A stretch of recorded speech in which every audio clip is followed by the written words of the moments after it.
And then, yeah, it was literally quotes, and then the idea of art being genuine and shit. Okay, so Some handwriting, and you're like, what the fuck does that say? do you know what? We You know cut what? now, and we see whether Good point. It's like, follow us on this, and this. I lost Your train of thought. my train of thought. Yeah, train of thought. Maybe you shotgun it, the chair for the eternity. Eternity. Yeah. We can take turns. Okay, let me try to introduce what's happening right now. Yeah. So, hello everyone, and welcome back to the Language of Humanity. And today is a really special episode with Wayan Chan. Hi. And I feel like I should take my sunglasses off. Like it's alright for now. this is me, and then I'll put them back on. Okay, cool. Yeah. So people can get. Yeah. So used to they it. feel like connected. Okay, yeah. The first impressions always Count. okay. And the reason why today's episode is really special is because it's a new chapter, and it's a new chapter because in today's episode we are introducing a co-host, Wayan, and who will be co-hosting it with me, Matthew, for the eternity. The eternity. The eternity is the Forever. word of forever. And yeah, that's basically it. That's why it's a special episode. And also it's a special episode because we are talking in a new environment, which will be, Fuck me. sorry for the wind, which will be the the new studio for the Language of Humanity. Yeah. The outdoor studio with a jungle background. Very So, fancy. Wayan, would you like to introduce yourself to our beautiful audience? Yeah, so I'm Wayan, and I'm meant to be a co-host, so hopefully I'll add something vaguely interesting. Probably from, hopefully, fingers crossed, from my philosophy degree. In second year, I did a module in aesthetics, so hopefully that'll give some philosophical discussion about art. But yeah, also I'll probably be asking the boring questions, like, can you explain this simple idea to everyone? Because I'm not quite as cultured as Matt, but Oh, you're hopefully I'll well add cultured something than me.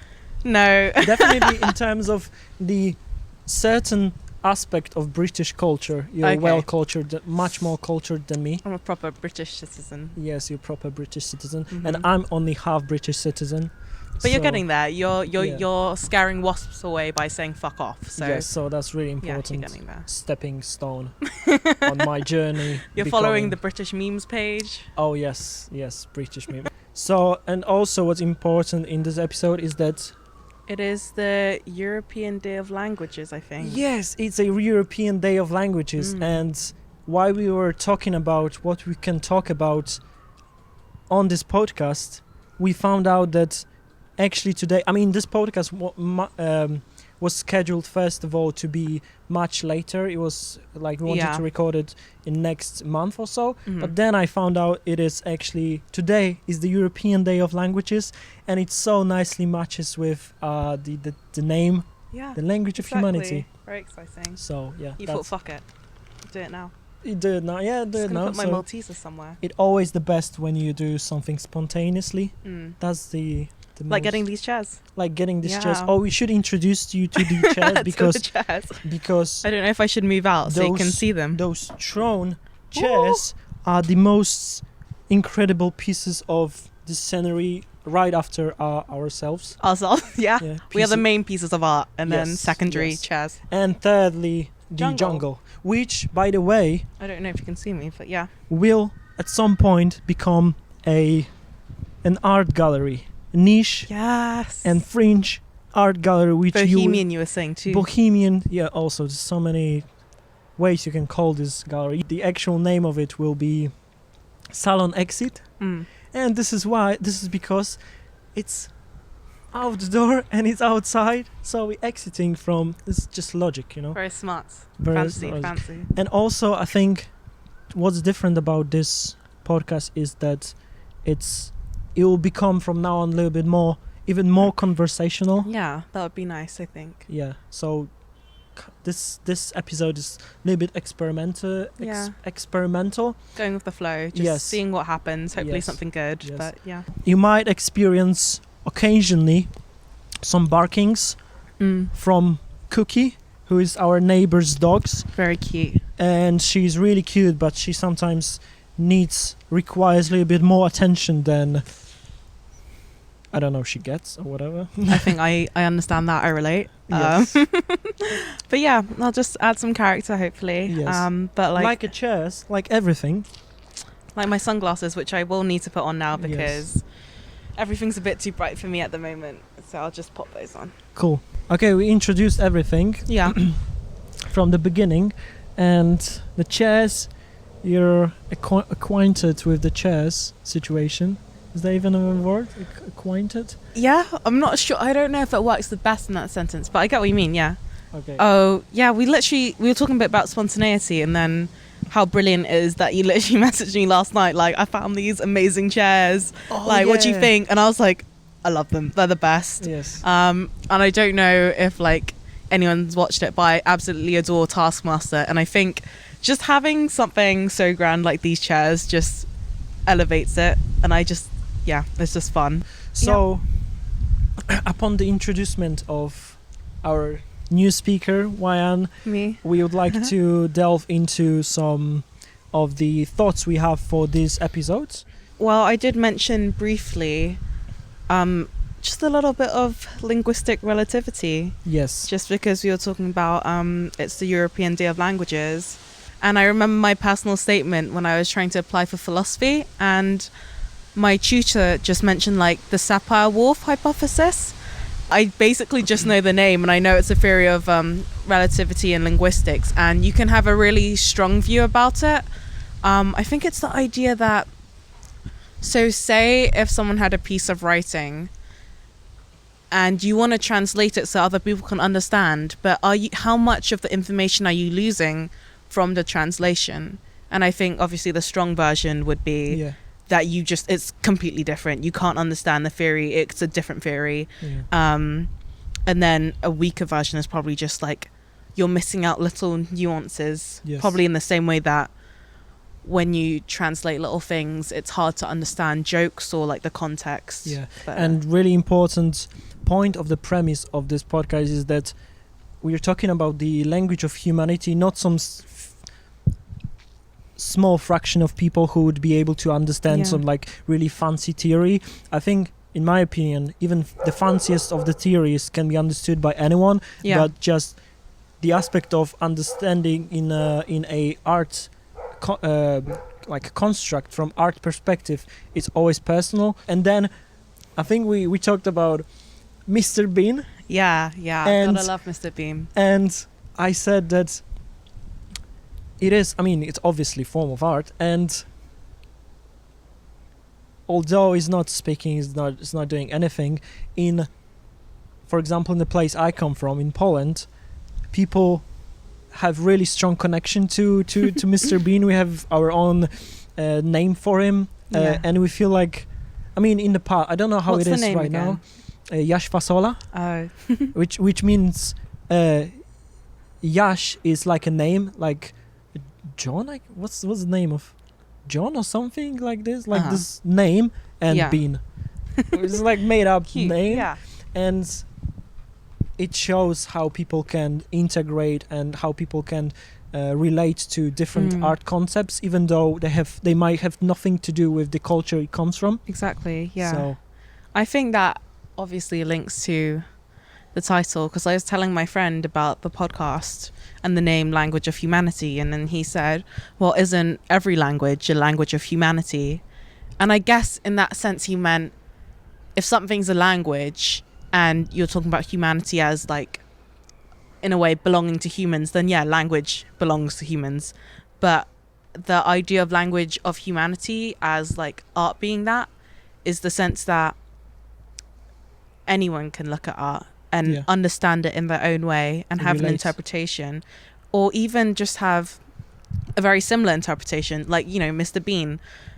I don't think you can have too vast an interpretation of Mr. Bean. You know, like the universal concepts are there. You know, that's why we understand kind of like numbers and stuff, because they're characters. Yes. Whereas with actual language, sorry, you're going to say something. Yeah, because that made me just think how even more so how deeply embedded the concept of art is. Like, it's not even maybe that art is the language of humanity we chose or we use because it's the easiest. It's just embedded, like the language of mathematics. And there was one thing I said in the past episode, which I think it should be said even more so. Then I think someone else said it. I'm not sure who said it, whether it was me or someone else. Is that the art is the language of humanity, and mathematics and science, which describes the world, is the language of the universe, which is also debatable aspect, but still really interesting to see the nuance of this unifying aspect of art, and the reason why it's the language of humanity. I really like that we focus on the question itself, which I had an idea that Wayan could read a poem at the end of this introductory episode. Yeah. I'll have to. We'll see. If not, another time. Stay tuned.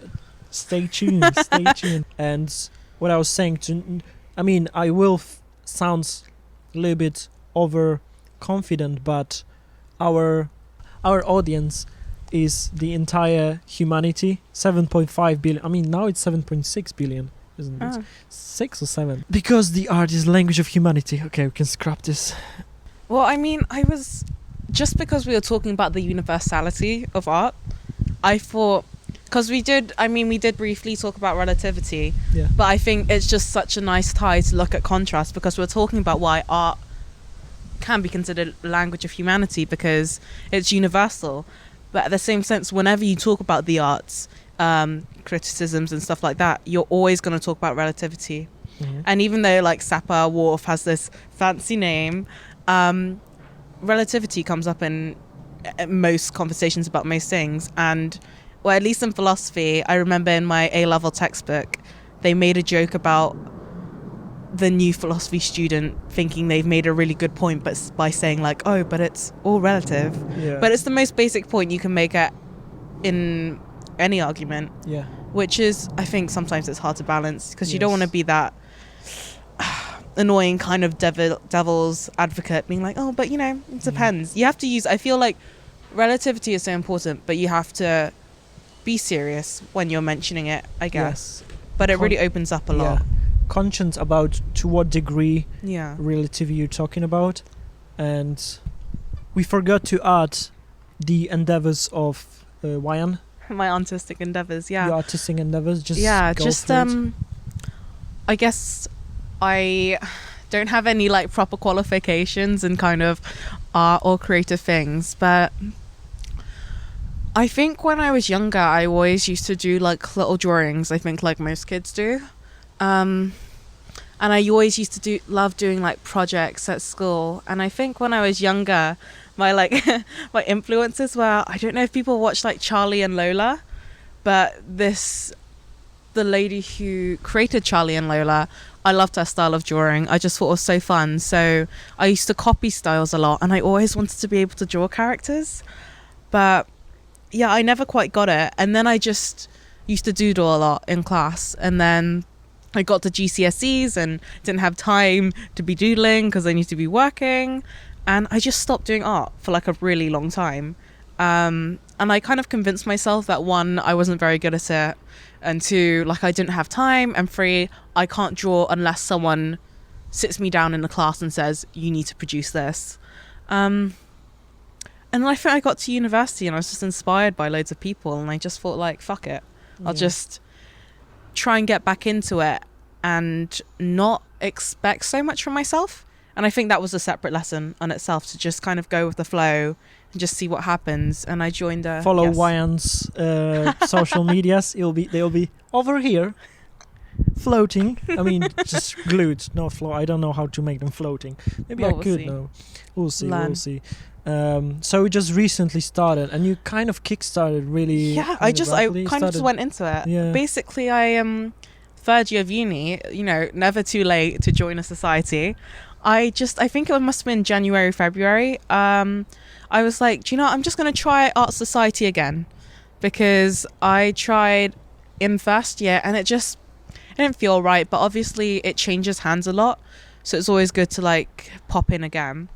And I was interested in life drawing, and I just was like, okay, no expectations. I'm going to be shit because I've never done life drawing before, and don't think I'm any good with You're charcoals. amazing though. Oh, thank you. I don't think I'm as good as you though, but Oh, you're really good. oh, it's life drawing. Like, I would recommend. I just think it's quite liberating. That's one thing. It's liberating, although at the same time, to so many people, I think it feels like it's really scary. Yeah. And it feels really technical, but what you can see in your drawings, although you kind of have this natural talent of depicting the technical aspects of it to a certain degree. Yeah.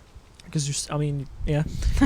I can't say that it's like we're Da Vinci's or like Raphael's or Caravaggio's or Fair enough. yeah, but you kind of reminded me how liberating it can be. Like you just went for it, and then without, I think, do you think a lot when you draw, and when you try to be? Well, for life drawing or just in general? Let's talk about life drawing. Yeah. I think. Well, when I went in for that, I really went in just going like, don't expect anything for yourself, just go with it, you know? So I think that helped the most. Trying not to think about the end result, which I can't say that I am good at in everyday life. I'm normally thinking about like how, like, the consequences and what's going to happen next, and like, you know, overthinking a bit sometimes. But I really wanted to try and fall back in love with art, so I was like, I'm going to have to just loosen up a bit. And to be fair, I mean, Frank, who runs it, the tutor for the class, I really like the warm-ups he does. And I think that's where I get the kind of flow and the loose lines. Yeah. And the more you focus, the harder it is to get the essence and spirit of something. And I think that's one thing I've taken. If I ever get really stuck with drawing something, you're tempted to look for more references and more detail and like focus harder, but sometimes you just have to let yourself relax a bit and just draw what you think is there. And even though it might not look accurate or proportional, it will probably have the essence of what you want to capture. Yeah, or the end. I mean, I think the end goal is always to find your own style, which is really rarely super technical, like to most artists. The great example is really obvious Picasso, whom I'm not even sure whether you're aware of this, that Picasso used to paint and draw realistically. Are you aware of this? When he was like a child, was like 14, 11 years old, he was drawing like Raphael, like he was drawing realistic depiction of sculptures and sceneries and people, lifestyles, life drawings. And then he found his way into like finding out this liberating, what I think everyone looks for when they start the journey with art, or they're just like born to it and they just like find their way. But there are definitely some artists for whom this really technical endeavor of drawing or painting is the end goal. So it's super personal. And I mean, although it's personal, there is this rule that everyone, if you go into art, at some point you will find, it's like a mathematical equation. You can be almost certain that at some point you will find your own equation that in the best way describes how you want to go about creating art. So and take this tip from Wayan, which is really great, of liberation in art. I'm sure you've had it in other places, but I think pressure really holds us down a lot, and I think my uni experience for me just helped me to loosen up. And then I always wanted to start like an art account or something, or just do more art. And again, like, the reason I wasn't doing it was just thinking like, oh, but what's the point if it's not going to be like really good or consistent? And I just let go of that, and I was like, do you know what, just start it, don't have any expectations. And like I'm quite happy with like how far it's come. Like there's not tons of stuff on that, and it's not Hurricane. Yeah, it's not the most consistent, but I am happy with it, and I'm kind of just experimenting, and it's been fun. The thing you mentioned earlier, that you don't have any academical background, like art-based academic background. That's like a huge topic which a lot of people covered, and a lot of people are still actively covering. Yeah. The aspect of whether you need a degree in art, which obviously is no. Yeah. The answer is no. I agree. And the best artists, one of the best artists, are like nowhere near even thought about going and studying, because the aspect of studying and following some rules, it's so against the idea of art itself. I was about to say, like, it again, like with the whole kind of letting go, it might even take people longer. Yeah, but I do to find their way into this sweet spot of but their I own feel career, but I guess it's just if we take it as a form of learning. Yeah, some people might need that structure. Yeah. Or I think that's why courses are nice, like little courses or like societies, because you get those tips, but it's not rigid. You know, it's not like you have to keep going in. Today we're going to learn this technique. It's just little suggestions, which is that helps. The society aspect I understand, but you could argue that if you put a person on a deserted island, and if you give them enough time, they would definitely develop some sort of art of their own, which I think it could easily prove that everyone could find their way around without in the art world, without like enrolling onto any course. But the societal aspect is great because it allows you to branch artistically and allows you to learn from other people, because art in general it's this amalgamation of culture itself, like language itself. Like I talked with one of my friends that I think I wrote it in my dissertation that art, like language, came about from people trying to communicate. I guess like that is a good way to bring in something like passive aggressiveness, sarcasm. Like language allows us to get all those little nuances in. And we were talking a bit about how art also conveys a lot of stuff, a lot of emotions and ideas, but it's normally elusive.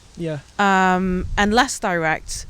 But it might be even direct, but the person, it's your choice how you approach it. So even if you would be faced with a, I don't know, super passive aggressive artwork of someone whose intention was to offend someone, you can just don't give a fuck. You can just enjoy the art itself, and you can just like interpret it your way, and you have this right to do it. And it's this embedded right to do it because it's also your language, and you can just, it's super nice. I think it's also worth pointing out that when we were talking about language being more direct, we just kind of mean our like everyday language, obviously not the use of language in arts, like literature, because that stuff is a bit more it can be elusive and interpreted in so many ways, which is probably why we study it. So something can be really obvious to someone in some art, but not to anyone else. So I think for me, it's like I was trying to read Revolutionary Road by Richard Yates, and that's like an American classic. And to me, all these themes just jump out very clearly to me just from the first page. It's like American Dream and stuff like that. That wouldn't be obvious to everyone. It's just because we studied at school that we know all the big themes and they jump out. So I was just going to make clarification that it's kind of like everyday language and not just. That's a great clarification. It's useful. But I think we brought up when I was just cycling, I was listening to music, and that's another thing I'm really Oh, there was something you just reminded me this train of thought about when you were cycling. I think you talked. Yeah, that's what I was going to bring it up. Go on. Great minds. Well, firstly, one thing that I've really like happy that I've gotten back into is when I was younger, I would just make so many memo notes. And I love that because it just shows when you have that amount of imagination and you're just constantly thinking. So I would have cycles and stop every 5 minutes and just be like, oh, that's such a great line for like poetry. Oh yeah, I didn't mention that, but I like a bit of poetry. Yeah. So what I was saying was I was having a cycle and I was just like playing some music and this line came up in a song. I'm trying to remember the name of the song. I think it's something like Doses and Mimosas by Cherub. Cool. We should probably put it in the Yeah, it'll be the exit song. the exit song. I don't know. No, we can't do it because you'll get. I mean, although good there'll point. be like 5 views, it might be like blocked or banned. I don't know how it works. You can't really afford that. And I can't afford it because it's a lot of effort for us to set it up and just go with it. Yeah. Oh, so the lyric. I think it was, what's the point of language if you don't say how you feel? And to me, I was just like, I don't know, it just sort of stuck with me. And I thought about it and I was like, it's such a like obvious thing when you say it. Like, it makes sense. Like, if you have a way to communicate, why aren't you just communicating what you're thinking? Yes. And we always like go this extra mile like in a bad direction to communicate with and art is sort of like were you saying it prohibits it or like allows you to avoid it? I was kind of saying like in art, like it's always been about expression. Yes. So whatever you're producing is going to convey the idea. Not always.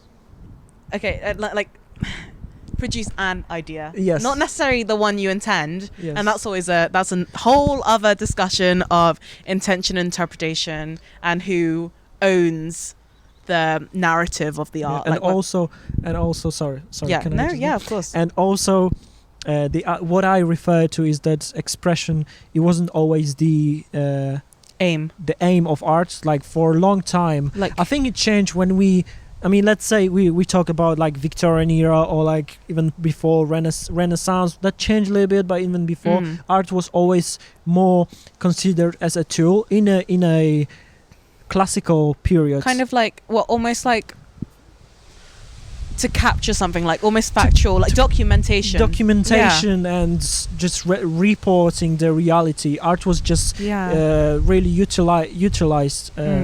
Not utilized. Art was really utilized. No. Anyway, utilized. And nowadays, arts became this. And also, what's interesting, way back in time when people didn't even realize that there's something, or people were on the verge of being people when they were even people on the verge of being people. Yeah, people on the verge of being people who were not even a people. I'm talking about cavemen and stuff like that. Okay, got you. They were creating art when even before the idea of the concept of language being thought of. The earliest, and I wrote about this in my previous dissertation, the earliest example of art, it's speculator is an example of art. I mean, it's this expressive art. Was this shell from 500,000 years ago? Wow.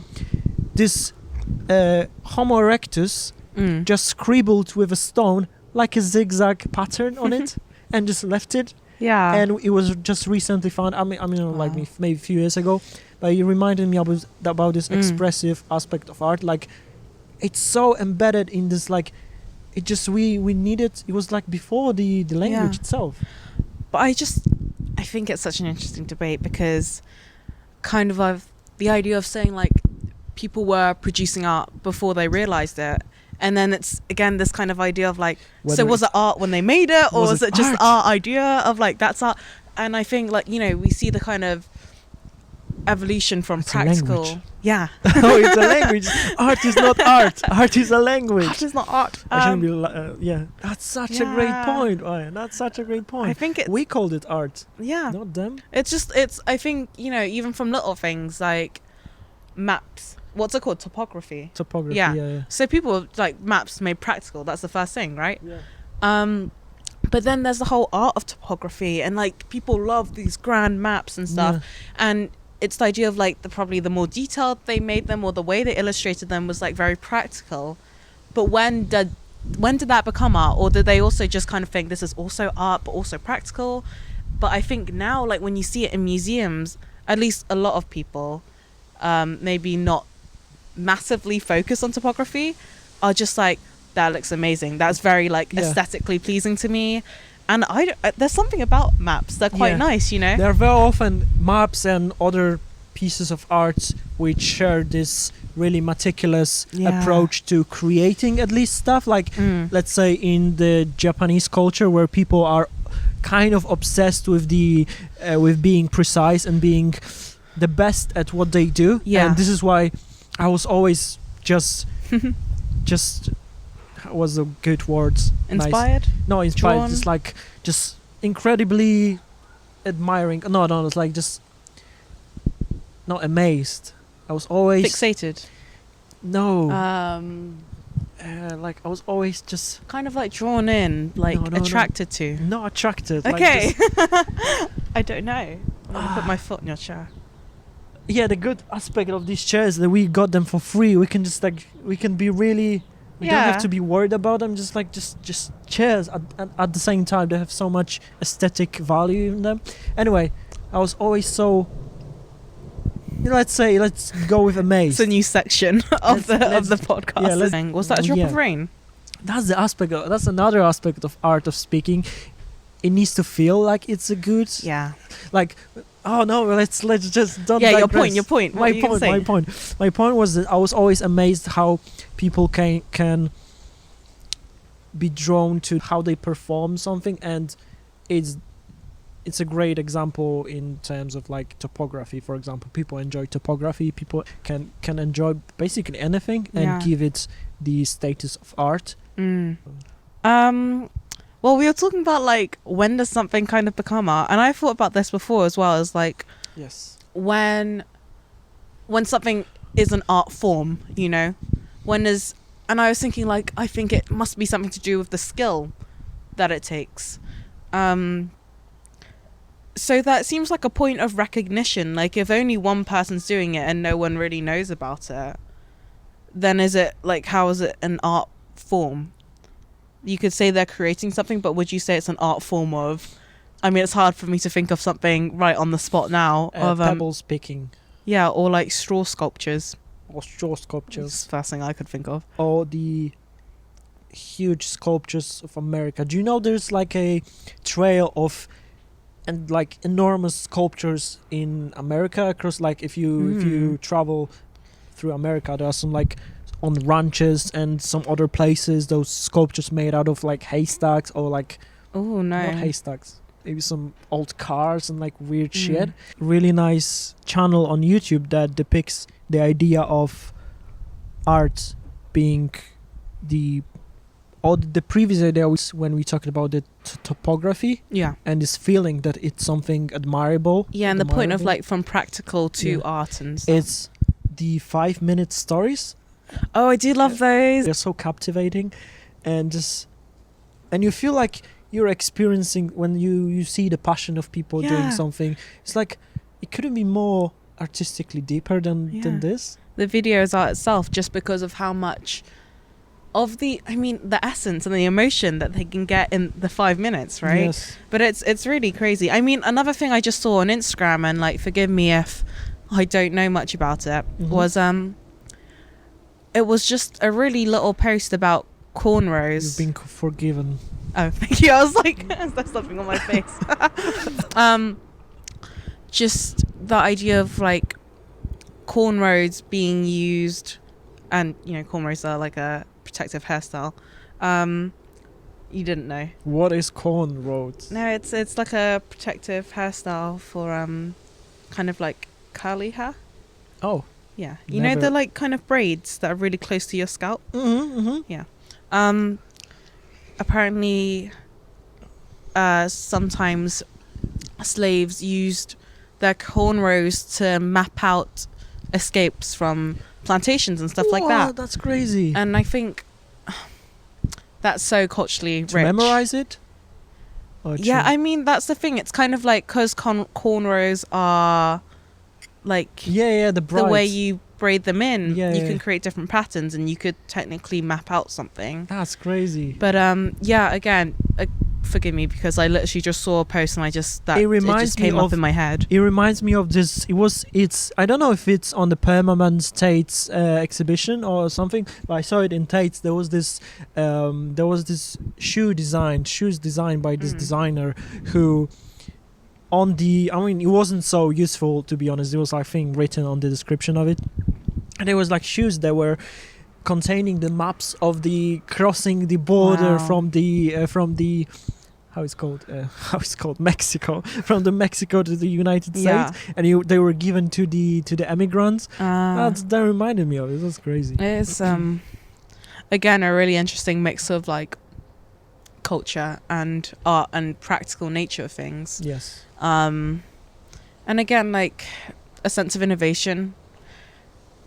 Again, sadly, in such a horrible circumstance, but yeah. I mean, art is everywhere, and what I don't want to say that art is where the suffering is, but very often, many artists, that's the suffering of the people is the biggest influence. It's like the muse, like people find their muse in emotion. Like for me, that's why I started poetry. Yes. It's fucking cold as fuck. It's cold as fuck. It's cold as fuck.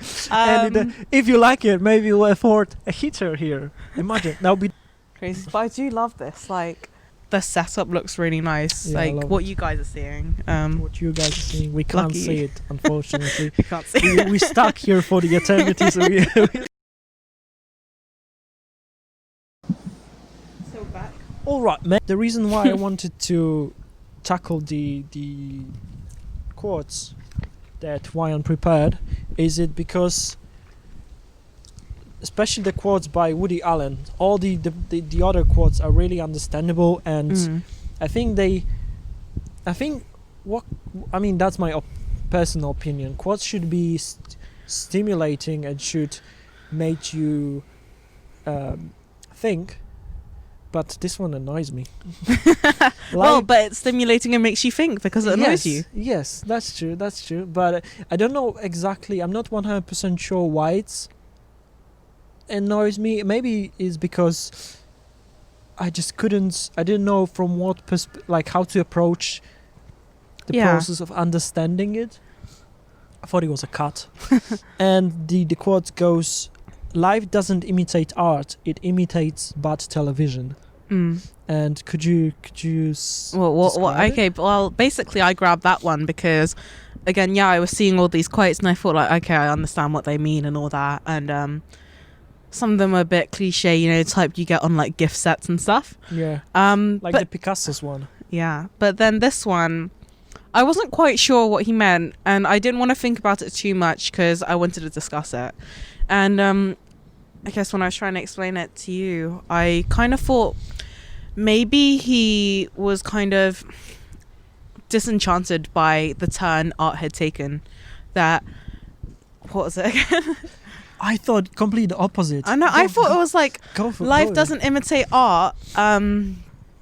It imitates bad television. Oh shit! So I thought about it the wrong way around. Okay. Anyway, the idea of bad television. I think he's talking about something like his like lack of fascination with the mainstream, and like maybe everything's becoming too pop cultured and boring, and almost like sometimes TV and stuff is just produced in a way where they want it to be popular, and maybe the content isn't actually that original or good, and the art. Woo! You should have pulled it. So sorry, I didn't think. But yeah, sorry, I kind of read it wrong. But yeah, okay. Now I am a bit confused because of the order. Yes, but because I was thinking about like that. He said art imitates bad television, and in that sense, I was thinking he meant that art is getting a bit boring, and it's also getting pop culture-y. But yeah, life doesn't. Yeah, again, art. I guess. I mean, maybe saying that we're lacking creativity in our lives and that we're just following the mainstream, and we're not But then should we be imitating art? Like, what does he mean by that? And I figured, and I don't remember what you said, but because I spent maybe like 2 minutes trying to understand this quote, and then Wayan said something that made me realize what I think he meant. And what I think he meant was that he's, as you said, concerned with the societal concepts or constructs that we currently experiencing. And it's his way of like stating that this is not what art is, and the pop culture and the life that we live in is not what art really is. Maybe he actually meant that art is the language of humanity. And and by saying that life doesn't imitate art, it imitates bad television, is that it imitates what it actually is, which is really shallow depiction of what we can be, and maybe some other things like that. But we never know. I mean, like in next few episodes, we will probably feature Woody Allen. Is he still alive even? the other. Well, if he's not, well, we can still get him on. Like, no problem. We're gonna interview Pablo Picasso as well. Yes. And do you know what other aspect would be really? You also made me realize why I was, and I'm still kind of concerned with this quote. Is that quote should clarify the reality, not confuse it. Okay, well, I kind of get what you mean, as in like a quote should encapsulate an idea which you can open up and discuss. But then again, like, I mean, it's better to open up. But then again, like, a quote is just a quote. They're just, it's not like someone says, give me a quote. Maybe that changes my mind a little bit. Because then, I mean, when you were saying like a quote should be this, these are just, someone else has taken them from a set of writing or a recording. It's not like they said, Woody Allen, give me a quote, and he just spat that out. So a quote is going to vary a lot. It's just depending on where you decide to take it out from. I changed my mind on quotes. I really like this quote. Definitely more you should appreciate. So I from now on appreciate this facet of quoting art of quoting. And the other one was the art is the lie that enables us to realize the truth. Now this one feels way more corny than it was before. It's by Pablo Picasso, and I always thought it was like a little bit like, you know. I mean, if you tell someone like say something about art, like what art is, like art allows us to. It's the lie that enables us to realize the truth. I mean, I get what you mean. It's probably our own fault for capitalizing on these fancy quotes and then printing them on pillows and cards. So we see things that sound like those gift kind of things, and we're like, oh, that's so cliche. But you know, it's a decent quote. I mean, it's definitely not. I do like the first part about like the art is the lie that helps us to enable the truth, and I do wonder like whether he just means that art being the lie is that art is another reality for us. In that sense, it's the lie, and it's not reality because we're producing something else, and it enables us to realize our own emotions. I think the second half is clear enough. But I don't know specifically what he means by art being the lie. Maybe the way we try to.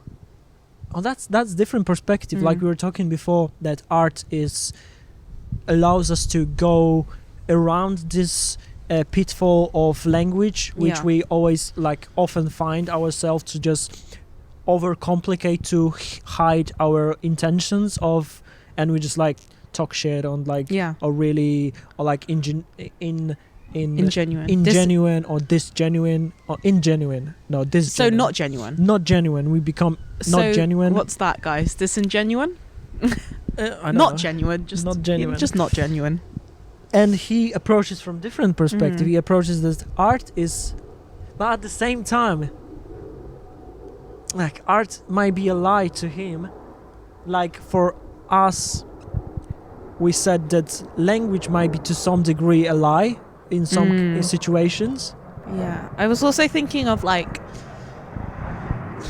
I don't know, maybe art is, I don't know, kind of like a lie that we tell ourselves. So maybe the way we produce something, so if you produce a piece of art of like said times, and maybe you like, I don't know, maybe he means by some of the art we produce, by making it look easy on the eye, we're lying to ourselves. But when you look at that, you suddenly realize what you're internalizing and maybe what you're compartmentalizing. So if you produce something and it was all about, I don't know, community coming together and like, you know, NHS clapping and like it looked all like, wow, we're such a strong society, and you look at that and you go like, oh wow, I am disregarding and compartmentalizing a lot of other shit that's going on. Maybe the art that's produced is the lie because it's all optimistic, but it helps us realize what we're doing. I think my problem with it is that lie is such a strong, it's a word with so many strong connotations.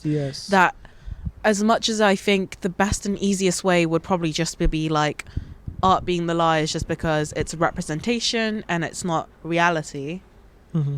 But then to call it a lie is a big thing. Like you could say art is the representation which allows us, or art is the medium which allows us to realize the truth. Like lie is a heavy word.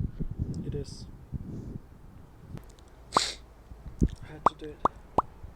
That's interesting. Let's just close it up with the because we are fucking freezing. Let's just close it up with the quote of the Degas, whom you weren't familiar with. Not too familiar. And I think I just like briefly skimmed through his biography to just like, I mean, I knew who the guy was, but and his paintings, but I wasn't really aware that he was against him being called the Impressionist, while being and opting for being called a realist, which I think is kind of in clash with this quote actually, because let me read this quote. Art is not what you see, but what you make others see. And you see how it is clashing with, because impressionism is like making people see it the way you see it, or in a different light.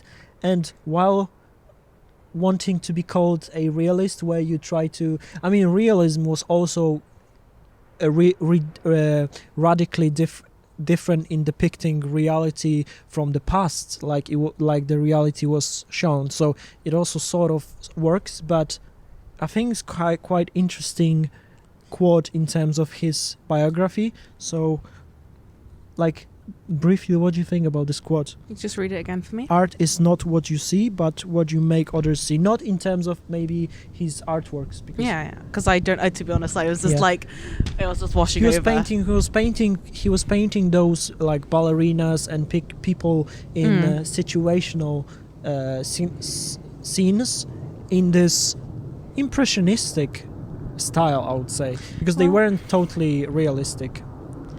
Well, I still think that it's maybe talking kind of like the spirit of like the arts is, it maybe doesn't matter how you're trying to produce it, it's always about how it spreads to other people. And because art isn't just about again, it's about intention and interpretation. It's not just about intention. Like if you produce something, put it out there, it's not just about like your point of view, it's also about like how you can make others see something. And this further, I guess, the effect of art, like not just this kind of, I kind of want to say robotic, but not really, you know, it's not just like, it's such a rubbish point I was making anyway, but I kind of like it though, because I do agree, like it's, I love I don't know, because when I think about writing poetry, it's, I guess, because when I write it, a lot of the time it's firstly written for me. So in a sense, it's what I see. But there is this kind of joy in being able to bring that vision to other people. And even though that seems to be focusing on what you see because you're bringing that vision to other people, I think doing that is still about what other people see, because you're allowing them to see your vision. But do you know what's weird about this quote? It's really nice put, well put. I just realized, just noticed it. Yeah. He talks to the artist, I think. Yeah. art is not what you see. It's like it feels like he talks to everyone who reads, it's like every single person who experience art. Yeah. And then he says, but what you make others see.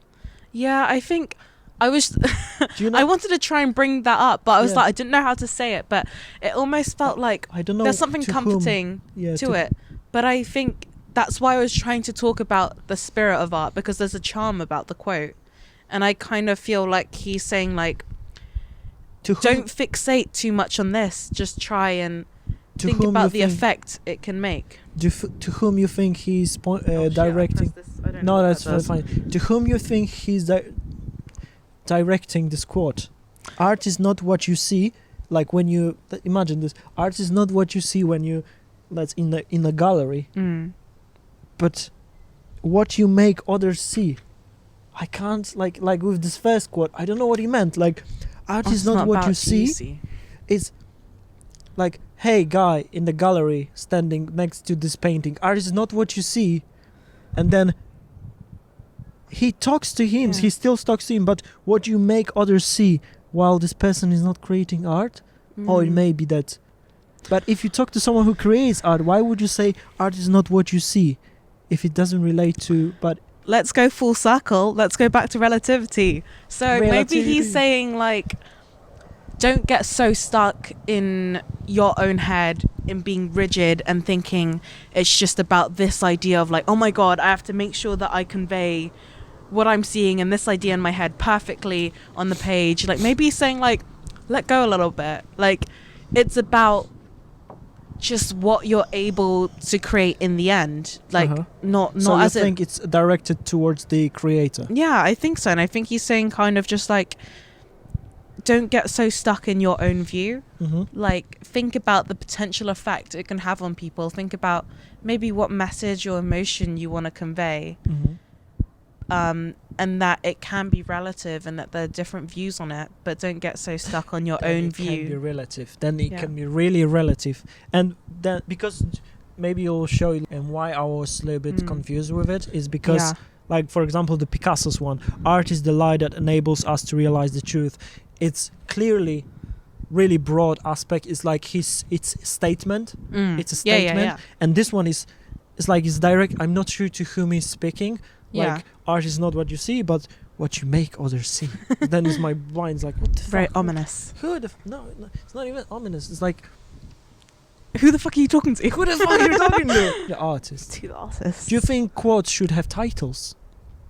As in, well, no, because Imagine they would. they'd be cool. titles- Because yeah. titles would make it more of a piece and a story. But the thing is, Yeah. a quote is just a taken from the idea of a quote context. is just something that is taken out of a context. Yeah, And I like about your point before about a good quote yeah, is about what you're using the quote for. Quotes, it is useful for it to be rich. yeah, So whether it's straightforward or ambiguous, it has to have a talking point. yeah. And I think, you know, if you've ever studied like English literature or like a text or whatever, English painters. you always more, get maybe. like pinpointed on making sure you get a good quote. There's no point using like a bunch of not very interesting or rich quotes that you can't take apart, you know. But then again, quotes are also for evidence, so you might have Yeah. some that are to the point. or are impossible to take apart. Yeah, like you quote single words to make a point. Yes. You say because of like the author's use of words that depict blah blah, and then you give like a list of those little quotes. Cool. So And language. and Love language, which is art. Blah blah blah. Blah blah blah. Do you know what I'm interested in? What? In people's signatures. Mm. It's really interesting. No, that's funny. Another Time. Because I was just about to say, like, I was going to talk about a show and like how people get, like, celebrities, they get given a good signature, like they design a signature. people for them design Yeah, it. you can design a signature. Oh yeah, I mean I spend My hours. signature's shit. I spend hours like developing my signatures, Yeah, which is but still like, I can't shit. be asked. Mine is rubbish. I Anyone can design forge you it, one, I can design but don't one. forge it. You can forge someone's. So Someone you can forge someone's body. You can just clone it. Okay, thank you very much for joining us in today's episode. Thank you very much, Juan. You're amazing, and I'm sure you will love what's to come. Okay, well, see you next time. Stay tuned. Stay tuned. Follow us on Twitter, Instagram, YouTube. Subscribe. Hit and stay tuned. Okay, well, yeah, High five. that's it. She like sparkles and shit.